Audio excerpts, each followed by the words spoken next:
point here is that if you're a teacher and or if you are a learner, paying attention to your internal state as you're trying to learn is very key. Tu plan de estudio gratis. Estudia.work.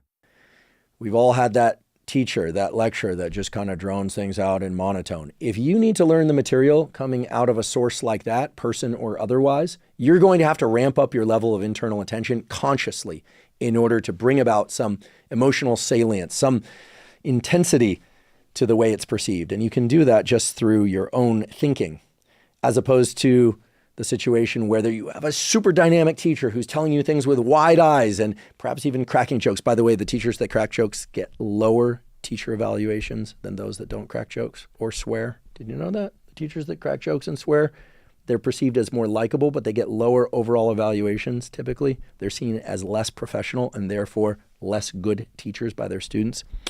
That's why I try not to make too many jokes or swear in my lectures. The point being that we all have those really wonderful dynamic teachers. Yes, it's much easier to learn and remember that material. You still need to test yourself on it, but it's much easier to learn that material for the very reasons I stated before. It's a lesser example of more deployment of the neuromodulators in you, the learner, that is exposed to that material. Okay?